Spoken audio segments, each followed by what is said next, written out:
Hey everyone, welcome back to Inner Peace, Better Health. I'm your host Eric, and today we are exploring the powerful blend of psychology, spirituality, and intuition. My guest is Katie Turner, a registered psychologist, speaker, and the author of F Toxic Spirituality. Yes, you heard and thought about it right. Katie merges the science of psychology with spiritual practices to help people heal, trust their intuition, and live with purpose. Katie, welcome to the show. I'm so excited to dive in. Yeah, thank you so much for having me here. What inspired you to step beyond traditional psychology and explore spiritual and intuitive practices? Yeah, so I went into traditional psychology first. So I had a number of years in the field, had done my postgraduate studies, graduate studies in psychology, and was well on that path.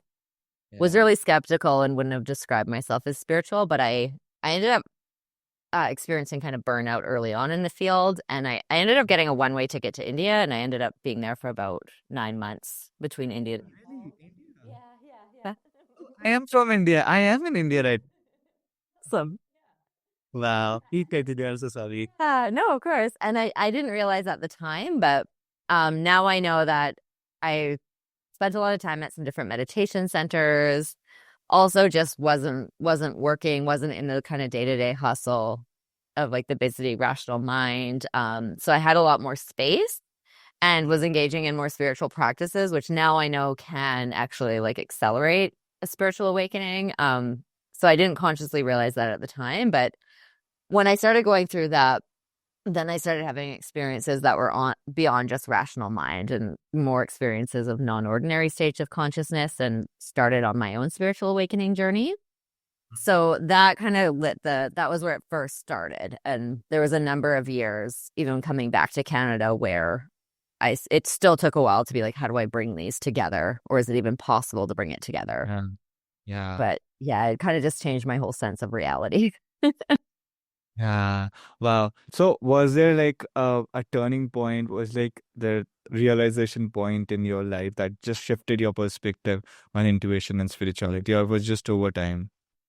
Yeah, there was like a number of different things kind of over time, but there were some ones that really kind of stand out in that. I think some of the things that started before I really realized what it was even before I went to India, I had some experiences where I think all of us have some degree of intuition, and especially when we're not really taught what that is or how to listen to it, we often realize it's real from not listening to it. So I had some experiences like that of like overriding gut feelings, or like kind of what I thought was intrusive thoughts or anxiety, but it was more, there was something more intuitive there of like, no, I'm not being anxious. Like there's actually like this person is not trustworthy. And there's like later evidence came out for that.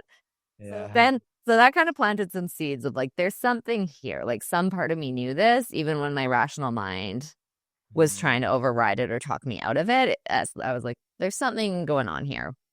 Um, and then I started reading more about intuition and getting curious about it. And it was a book about intuition that actually saw a place around like meditating, this program in India, and I really love traveling too. So then I, like, having that awakening, I became more aware of like the internal world, and instead of just going outside for answers, really being aware of like what are the subtle shifts in your own body and subtle sensory changes, that I realized I was more sensitive Yes. to Yeah. energy. That it's like, and initially I realized I'm more, my initial dominant intuitive sense was more empathic. So I'd feel emotions and physical sensations in my own body, but they weren't always mine. Like they weren't always just mine.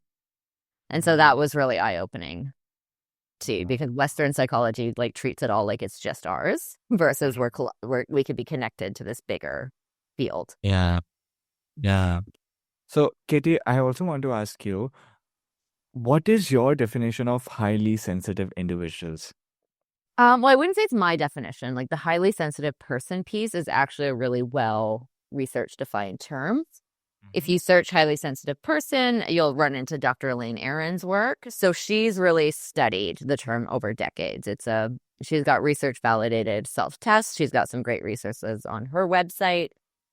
So it's Mhm. not a diagnostic like it's not a disorder, it's not a diagnostic label, you don't need an official assessment. You can kind of do the self-test and see, does this apply to me or not?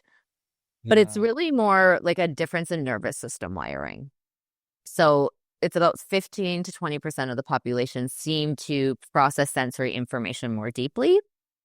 And so our brains process it more. She talks about highly sensitive people seem to have more intuitive or psychic experiences, but she doesn't really go into a lot of detail with that.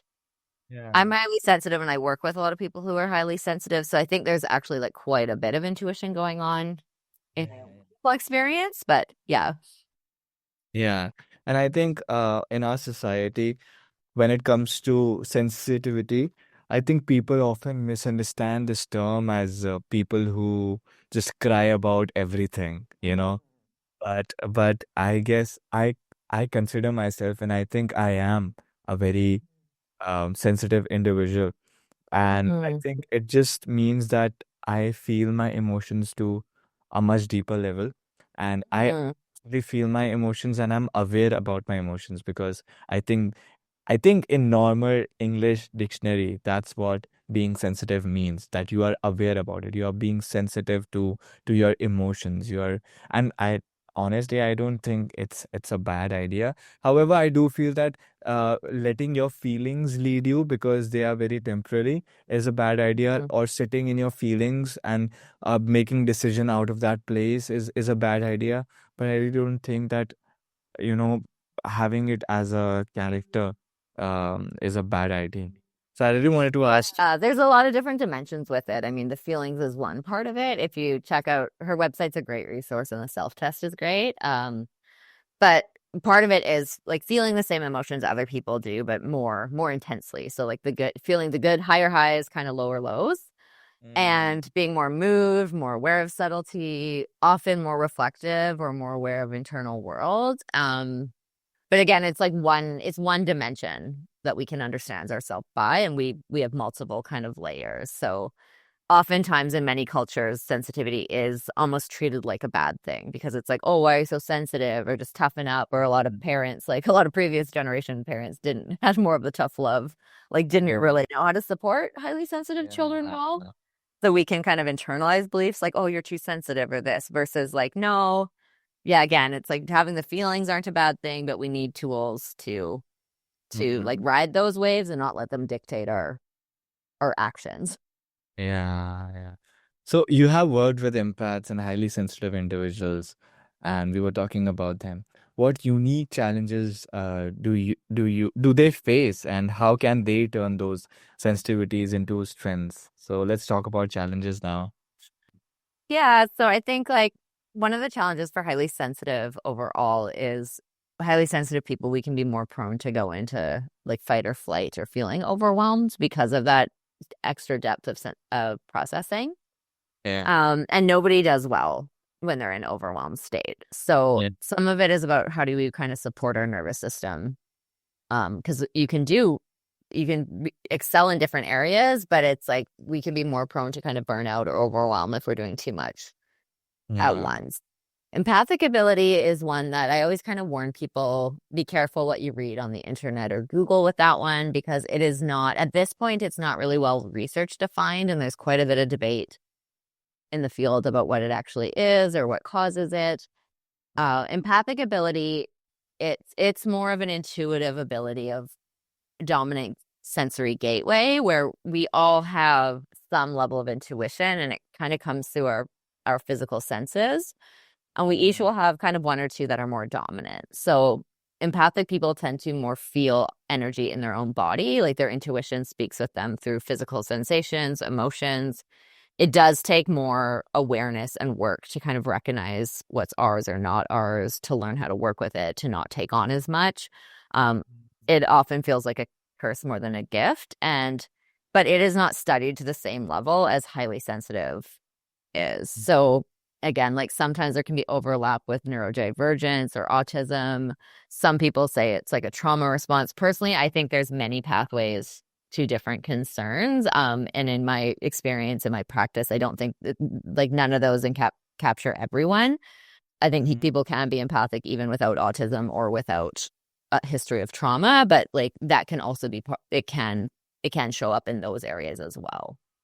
Um, but Yeah. for empathic people, there's like a different dimension of sometimes just traditional psychology doesn't quite go deep enough because Western psychology will treat all of our emotions like they're just ours. And okay, we got to be aware of them and process them. Whereas if we're actually processing intuitive information, like if we're picking up on friends, family, people we care about, if we're feeling their feelings in our own body, we first have to realize like, is this even ours? Because some of it's about more how do we better kind of protect our own energy so we can be there for people in a way that's appropriate, that makes sense with the boundaries we have, but we're not feeling everything for everyone because that gets really overwhelming and like doesn't help us, doesn't help them. Yeah. Wow, that's really amazing. That's really amazing, Katie. And lastly, you have spent years combining evidence-based practices with spiritual techniques. And I just want to ask you, what's next for you? Any new projects, books, or dreams on the horizon? Yeah. Well, right now it's I'm kind of in an unknown. Like intuition, the thing that's different about it than our rational mind or ego is our ego always wants to have all the steps and all the plan of like this is the next 5 years, here's what's going to happen. Um Yeah. Even for me writing the book, I've been feeling an intuitive calling in the last few years, like basing my practice and the work I do now, that was all intuitively guided over a decade ago. And now I'm in a new phase where have been getting more and more kind of feelings, messages, nudges over the last few years to kind of be more available to speak on these topics, to have this information available to more people. But like an actual intuitive call, it's like you get a sense of what's coming, but I don't even know what that looks like yet. So now I'm on podcasts, I have the book out there. I'm looking at like, can I do some psychoeducational courses and things? So because Yeah. I can only do so much work as a registered psychologist. There's things I'm bound to within that of like geographical location type of work. But yeah, so I'm in kind of an unknown, like step into the unknown right now with this too. Wow. I mean, we all are in that position. We all have been in that position, and I think that position is perpetuatory. It does not just stop. Like there's not one point that that feeling or that intuition or that position is just ceases. I think it's a prolonged situation, but in those moments and in that situation, we figure out where we are heading. Isn't that right? Yeah, I'm kind of just embracing like a bit of the unknown of I mean, Yeah. I have the book, I have like a survey in my newsletter piece of people can vote for like what they want to see more of or what kind of courses they want because Uh, I'm just kind of putting myself out there and seeing like what the need is and looking at what can I do to help be of service on a different level. Yeah. Well, Katie, thank you so much for sharing your journey and wisdom with us. It's been truly inspiring. Your blend of science and spirituality reminds us that healing and growth often come from bridging worlds we once thought were separate. So thank you so much, Mhm. Katie, for that. Yeah, thank you. And to all our listeners, what stood to you? Maybe it's the courage to trust your intuition, or the freedom is in exploring beyond the familiar. Whatever it is, take a step today. And if you want to find out more about Katie's work, her book, and upcoming workshops, check out the show notes. If episode resonated, share it with someone who might need it. Until next time, I am Eric. Stay curious, stay open, and keep finding your path to inner peace and better health.